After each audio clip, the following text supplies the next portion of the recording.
As Cassie mentioned, thank you for being here for this great alumni panel. I'm super excited to hear what everyone has to say. To start us off, a little bit about me. I'm a first-year student studying political science, data science, and gender and sexuality studies. So I know that I'm really excited to hear about everything we can learn today. We have a great lineup of alumni speakers to share their insights with the group. So once we hear from them about 40 minutes or so, we'll take questions from the audience. There's two ways for you to submit a question. First, if you want to present the question yourself, you can put that question in the public chat. And then if you want to do it anonymously instead, feel free to private message me and I will present the question on your behalf. Feel free to put those questions in the chat throughout the session, and then we'll ask them at the end, or save them until the end and put them in the chat once we're finished with the panel. Without further ado, I would love to start our introductions with our panelists. So I will just go down the list and ask all of them to give about a 1 to 2 minute introduction. So first, if we could start it with Liz. Thanks, Paz. I hope everybody can hear me okay. Give me a thumbs up if you can. I know we're in this new world of Zoom and things. So it's so great to be here with everyone. I'm really excited. My name is Liz, and I work as a Foreign Service Officer with the U.S. Department of State. Just to give a little bit of background, I first learned about the Foreign Service in South Korea. At the time, I was a high school exchange student doing a 6-month study abroad program sponsored by the National Security Language Initiative program for youth, NSLI. You may or may not have heard of it. It's one of the State Department sponsored exchange programs, and the embassy in Seoul had hosted an event for NSLI students kind of talking about the Foreign Service and what the career entailed. That was at the time, again, I was in high school, but it sounded really cool. And much later during my junior year at Northwestern, I scheduled an appointment with the Office of Fellowships to discuss fellowship opportunities. At the time, I was like, okay, I'm a junior. I kind of need to know what I'm doing, but I don't know what to do. So I was just like, let's just schedule an appointment and see what they tell me, kind of. Yeah. So anyway, I give a lot of credit to making that appointment. I was connected with Beth, who is now the Office of Fellowships Director. She convinced me to apply for the Thomas R. Pickering Fellowship Program, which is a program designed to prepare minorities and other historically underrepresented groups for careers with the State Department. I didn't think I was competitive. I was like, no way, Jose, am I going to get this? But I did. And so thanks to that fellowship, I ended up going on to University of Texas at Austin to complete my master's degree in global policy studies. So right after my senior year, I went straight into the master's program. And since then, I have now worked overseas. I've done 2 consular tours, the first in Chennai, India, the second in Melbourne, Australia, where I primarily assisted US citizens and adjudicated visas for people who were interested in traveling to the United States. I'm now in DC. I'm based in DC, working at our Operations Center, which is the department's 24-hour crisis, sort of alerting and crisis management center. And I will be moving to Malaysia in October to work on it would be forced labor, statelessness, and refugee issues. So it's kind of a whirlwind introduction of what I've done, but I'm very excited to speak to you guys today and hopefully share a little bit more about this career and you know, how I got here. So thanks.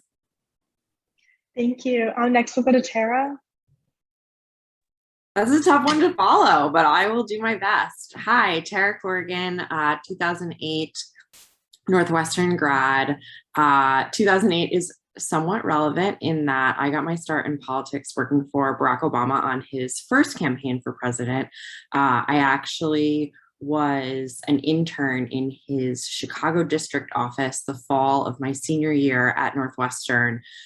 Just got swept up in the Obama movement and wanted to get involved in any way. So I did that internship. Then I went to Iowa and volunteered for him during the Iowa caucuses, which he was expected to lose, and he somehow pulled out.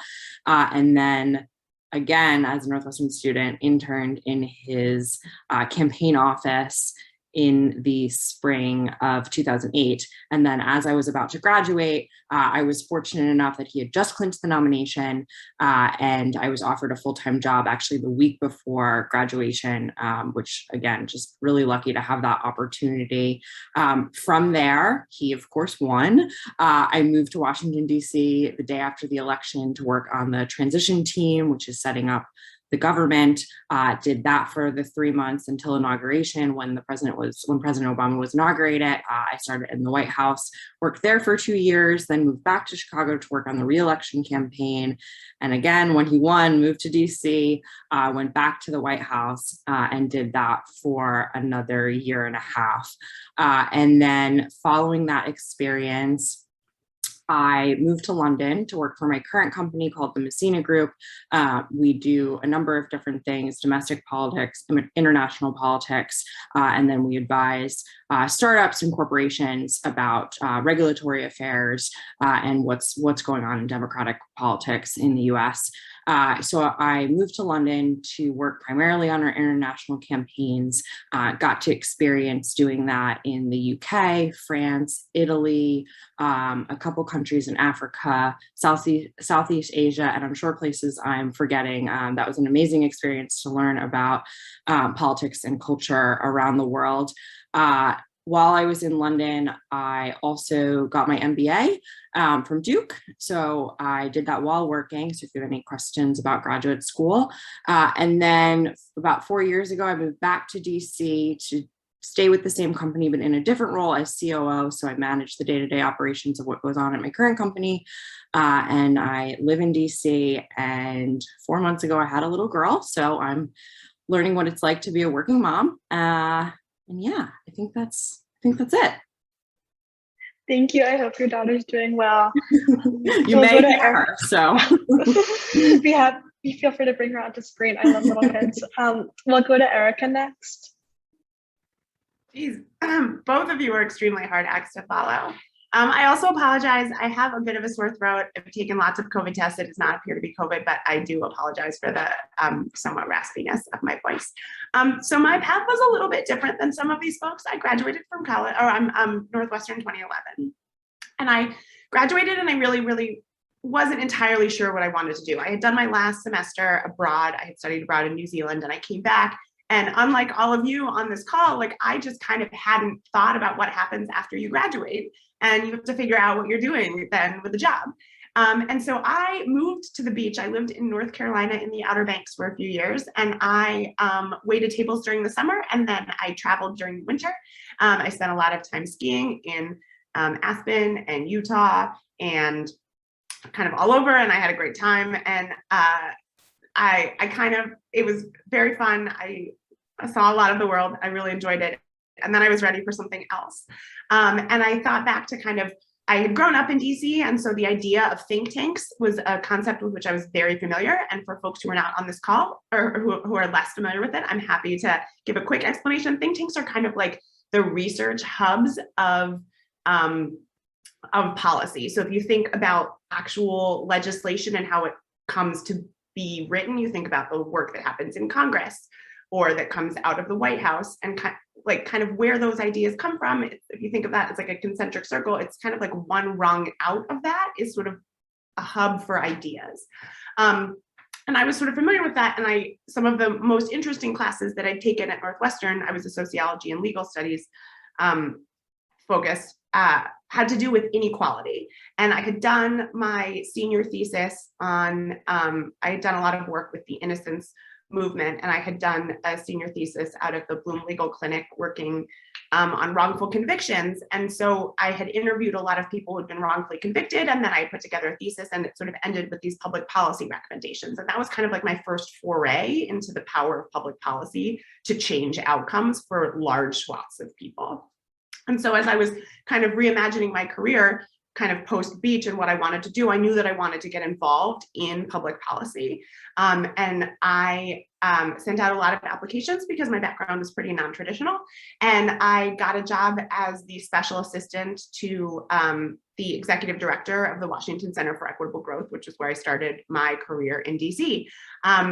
the executive director is now in the CEA, so that can kind of, which is the Council of Economic Advisors, which advises the White House on economic policy. So we were sort of trying to advance a new narrative about how the economy grows and why inequality matters. And I was sort of right place, right time, and I was good at my job, and I got to move up a lot. So I started as a special assistant to the executive director, and I left as the deputy comms director. I got my feet wet in comms there, and then I transitioned over to the Hill about a year ago. And I'm now the comms director for the Joint Economic Committee, where I get to do a lot of the same thing, like translating economic policy research for policymakers, taking these like really complicated findings and distilling them for a policymaking audience. Whereas before I did a lot of media relations and worked a lot with journalists, my job now is more or less focused on my primary audience are members and their staff. And so working to kind of take kind of what's happening in the economy now and put it in, like create products and just like different ways to get that information to be more accessible and relevant to what policymakers are doing on a day-to-day basis. So I'll stop there because I do want to leave time for the other ones, and I'm excited to hear what other folks are doing, but I'm excited to meet more of you and to talk more about kind of the non-traditional career path to getting involved in policy. Thank you. We'll go to Alex next. Hi, everyone. It's so good to be here. Seems like we have a lot of us have DC in common. I'm actually in DC right now as well. I am a class of 2021 grad, so I'm fresh out of Northwestern. I guess it's been a year now, but I miss it every day. So enjoy it while you're there. I studied journalism and political science, and I'm actually originally from Evanston. And so Northwestern was kind of always the spot that I wanted to end up. And I was always really involved with the community when I was in Evanston and when I was at Evanston High School. And so then at Northwestern, I got very involved with the Community Engagement Coalition and really working with the office there, Community Engagement Office, to see how we can bridge the gap between Northwestern and Evanston. And just because I knew that, I don't know, Northwestern students and Evanston residents don't always get along. So it was always my goal to kind of try and figure out a way to fix that problem. And so then during my senior year at Northwestern, I started working for a public relations firm called Kivett in Chicago, where we handled a lot of political clients and also some private sector clients. But it just didn't feel right. And I knew that I kind of wanted to make more of an impact. So it just so happened that I got a job with the office that I interned with. And I was so happy to do that. Congresswoman Jan Chakowski, she actually represents Northwestern's Evanston campus. So you all are constituents right now. And I have started off as her legislative correspondent staff assistant, which is kind of the entry point here on the Hill, and where I'm kind of manning the front office, handling the phones, the interns, and the mail that we get. And then just kind of I have to be in the know of a lot of things. And I actually recently was promoted and will be taking over as her communications director next week.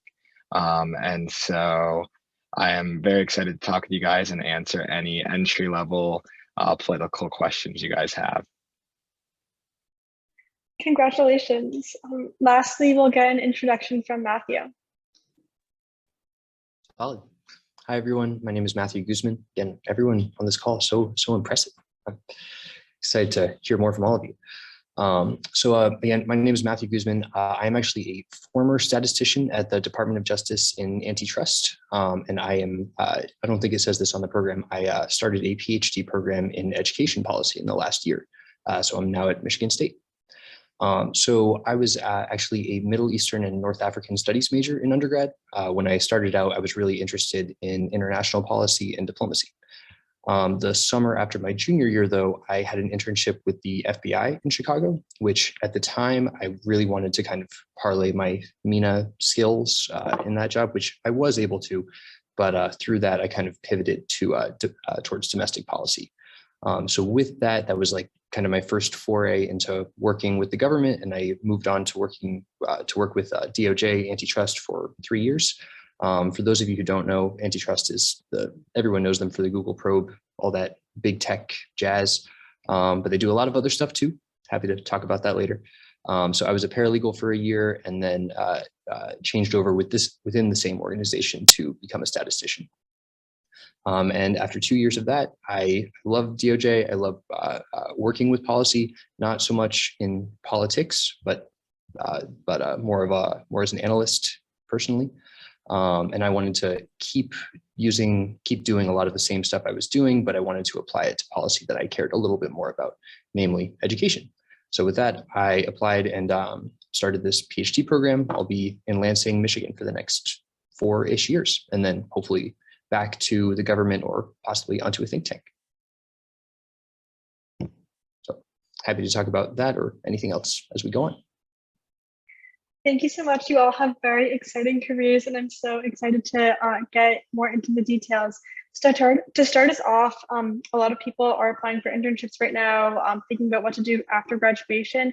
So I wanted the panelists to tell us about some of the entry-level positions in the field, and if they could provide some guidance on the best ways to prepare for these roles. And we can go along in the same order as we introduced ourselves, if that's okay with you all.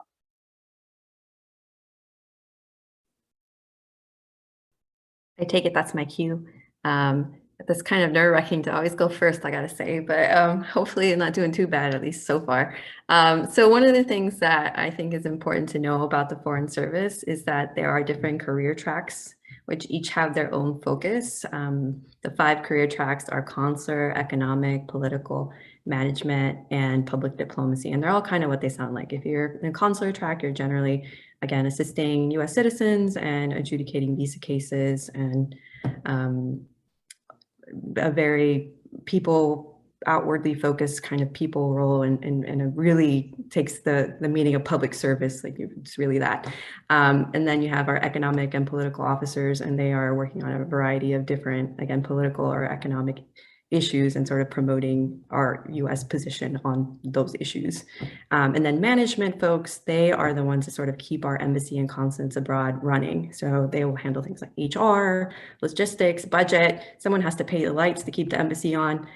Those folks will kind of handle that. I mean, that's a very simplistic explanation of what they do, but generally you could say that's what they do. And then finally, we have public diplomacy, and they have kind of two sides of the house. One is in the information realm, so I'm handling all our social media, public relations. You want to make sure that journalists are covering what the US may be doing. And then the other side is sort of our people programs. So any exchanges that you guys are probably familiar with, Fulbright, one of the very popular ones, and exchanges both ways for programs that bring Americans to the country and vice versa. There's a lot within that, and it's, again, probably a lot to digest, but basically there's 5 career tracks, and when you join, you pick one. But I myself am a public diplomacy cone officer, but I have not done an in-cone assignment. So basically what I'm getting at is this career is one of many, sort of almost like many careers within one. So if you can imagine, if you do this career for 20 years, you will end up tackling very different issues in very different places. You might end up working on defense and security on the South China Sea for 2 years, and then moving on to doing and promoting human rights in Peru. It's interesting to think about it as an entry-level job. I would say it's more common for people to join the Foreign Service as a 3rd or 4th career, sort of later on down the line. But it's totally, you also meet folks like me who it's their first career. So really, if you're interested in joining and learning more, I would tell you to visit, I know it sounds lame, but careers.state.gov. It just kind of gives you the full picture of what I'm talking about, because it's really hard to condense it down to one. And in essence, to kind of give you the brief on how to join, the first step would be to take a written test, and then you submit personal narratives, which are essentially short essay form. Short essays. And then once you do that, you will then be invited into an in-person assessment. The process to join the Foreign Service is very long. It can take up to a year or longer. So if it's something that you're thinking about, look into it now. But again, it's not uncommon for people to join and do this job later on. It's not really ever too late to join. Thank you. Tara? Sure. So I'll take this question from, this panel is politics and policy. And I think when I was in your position, a student at Northwestern, I don't know that I really knew. I thought politics, policy, I thought that was all interesting. Government was interesting, but I didn't really necessarily know what place I belonged in those different buckets. And so what I would say is I was fortunate enough to have a lot of different internships where I was able to experience both the campaign side of things and the government side of things. And if you're where I was, which is you don't know which you like better, I would definitely encourage you to try different aspects. So I was able to do an internship on Capitol Hill, where you learn how the legislative process works. And then I was also able to work in a district office where you're really doing more direct work with constituents, not necessarily actually getting legislation passed. And then I was a volunteer for the Iowa caucuses for a presidential campaign. That you're really seeing that sort of grassroots, how do you actually get voters to be on your side and to cast their ballot for you. And then I worked in the campaign headquarters of a presidential candidate. So that's just to say I tried a bunch of those different things, and I was able to realize which aspects of politics and policy that I liked the best and that I wanted to pursue and spend more time on, and that is just my experience is just such a small slice of what is possible. You could work for a local politician, you could work for a state politician, you could, as Liz said, you could work in international politics and government. So there's so many different things. But, I think as many of us will touch on, the way you get your start is often as an intern. And I know that isn't always fun or glamorous, though I will say it does feel like since I was an intern, they have made strides in at least making more of those opportunities paid, which is really a wonderful thing, giving more people opportunity.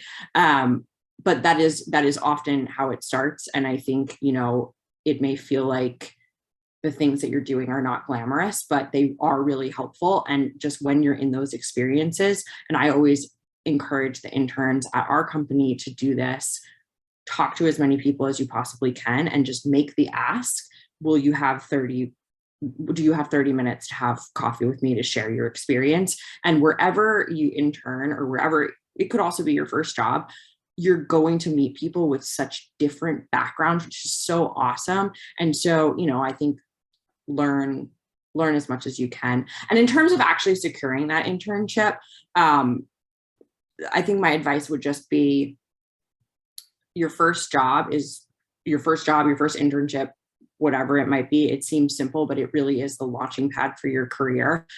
Those relationships will last forever. And it's not necessarily just your boss who's going to help you get your next job. It could be the person that you're working on a project with. It could be a fellow intern, or it could be someone who, you don't even work with very often, but they hear about you as a hard worker, or they hear about your reputation. So I think all of those connections matter. And I know for me that they were really helpful in the beginning. So I'll stop there and turn it over to, I think, Erica.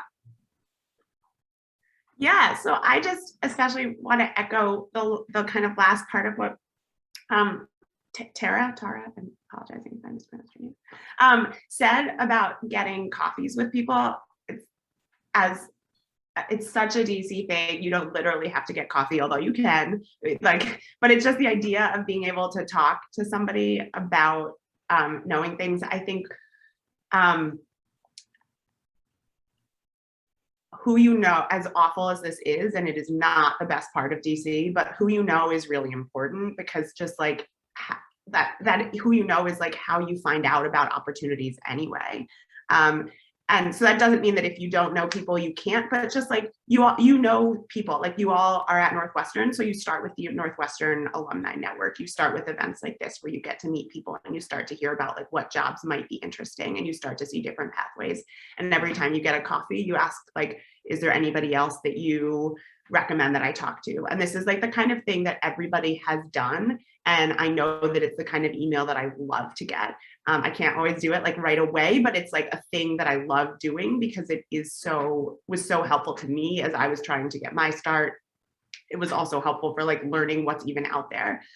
So I know that other folks did internships on the Hill, so I know less about that, but we'll instead say like from the think tank perspective, like think tanks are always looking for interns, and also they've gotten a lot better about paying ones, about paid internships.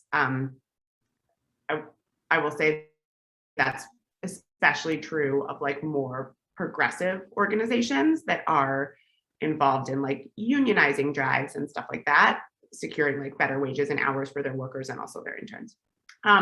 But so like a lot of them advertise it on their websites. I know about like ones at the Center for American Progress, for example, that they have like a really established internship program, but there's much smaller organizations that might be really interested in having interns, but just like haven't developed the whole program yet. And that's the kind of thing where like, you know, do some Googling and just kind of send cold emails. You probably won't get a response from everybody that you send it to, but you might get some. And at the very least, you've like made another point of connection. And that doesn't personally have to be like your best friend, but it's like somebody who, you know, you can talk to about their job or like what the work the organization is doing. Those kinds of coffees are like things that people really love doing, because everybody at some point in their career was doing them. And it's like something that you keep doing throughout your career. Like every time you want to change a job, you're probably getting a bunch of coffees to talk to people about like what they do in their job to figure out what kind of the next thing that you want to do. Yeah, I'll leave it there and I'll turn it over to Alex. Yeah, I think that was super important. I agree. I literally just came from a coffee right now, learning how to do my new job. So it's kind of just the way things work. But I think it's super important. I started off as an unpaid intern, and I know that might seem kind of unappealing, and not everyone, based on their financial situations, are able to do that. I just want to assure you that there's like grant programs available. And I know Northwestern really works, whether it's Chicago Field Studies or I also did the journalism residency, to try and get you some type of funding where you're able to go on this internship experience and have that if you wouldn't otherwise be able to. But I'd just say that another key thing that I've learned is, especially starting out here on the Hill, it's important to kind of know who the players are and know who's involved. And so oftentimes a lot of the younger people, the staff assistants, the legislative correspondents are the ones hiring interns or hiring even the staff assistant if you're a legislative correspondent. And so it's connecting with people who, even though they might not seem like they're the chief of staff in charge of the office or the most important person at the agency, I mean, knowing someone, like everyone's mentioned, goes a long way. And so I'd really just try and make sure that you're reaching out to as many people as possible. And oftentimes, especially like for the Northwestern network, it's real. It's the people from Northwestern are always willing, at least in my experience, to reach down and help someone out. So I know there's databases through the college career center at Northwestern where they can literally go through and show you like a list of people that you can look up in the system. And so I'd really take advantage of that and use that resource while you're still there. Yeah, Thank you. Lastly, we'll go to Matthew. Yeah, thanks. I would echo everything everyone else has said. The one personal anecdote I'll add is that I have never gotten a position where I didn't reach out beforehand. That's probably just coincidental on my part, but this things like at the bottom of the employment listing, usually there's like email this. It's like I don't know, like it's usually like kind of a blank email, like often they won't actually give like a specific person, but just like reaching out to that and say, hey, could I get some more information on this this job? I'd love to just learn more about what I'm going to do on a day-to-day basis. So at the FBI, I ended up talking to the hiring manager, which was really helpful to learn what I was going to do. And when we got to the interview, I was talking to her and it was like, oh, good to talk to you again. Happened again at DOJ when I got the paralegal job, and then again for the statistician job, and then again for grad school. Just in all of these cases, just like everyone else has said, just taking talking about like meeting people, making connections, but in terms of even if you like don't have any direct connections to the job that you're trying to get, you can always just reach out to the hiring manager, just to say, hey, I'm really interested in this job. Can you give me 20-30 minutes? Just tell me a little bit more about what the job is about. And who knows, I got lucky 4 times. So it could happen to you. Thank you. And just to take some pressure off, we'll go in reverse order for our next question. And so starting out with Matthew, and a reminder to all of the students present, feel free to chat in any questions at any point that you want to present to our panelists. So our next question is, what were some of the impactful classes or experiences for you in school that led you to consider and pursue your career in politics and policy? For sure. So definitely my MENA major was MENA's Middle Eastern and North African Studies, for those who don't know the acronym, but that major was really impactful for me. So I didn't end up doing anything in Middle Eastern Studies, but the coursework really taught me about international policy and like some about domestic policy as well. And I think just like thinking through how policy is created and thinking through like what kinds of issues people are working on, just having some exposure to that really helped me. Aside from that, I was also an econ and math minor, and I think that those kind of like hard skills have helped me along the way as well. That I'll send it over to Alex, I guess. Yeah, so I think my best class at Northwestern, my favorite, where I felt like I was actually able to truly experience the type of experiences and get to do meaningful work in the community, was civic engagement. It was a CFS class with Professor Liz McCabe, and that's where I really felt like I was able to use everything that we've talked about in the poli-sci classes and kind of apply it to actual community work. And we had discussions about our internships and just the work we were doing in the community and kind of dissected that.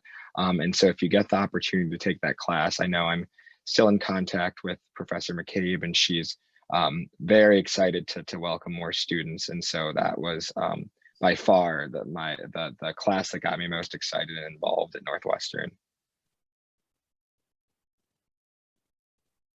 All right, and we could pass that to Erica now. Yeah, I think so. I was a sociology major and a legal studies minor, and I think I did the legal studies minor because I thought I wanted to go to law school, and then I decided that I wanted to go to law school mostly because I didn't know what I wanted to do, and I have already told you what I did instead. So but I think that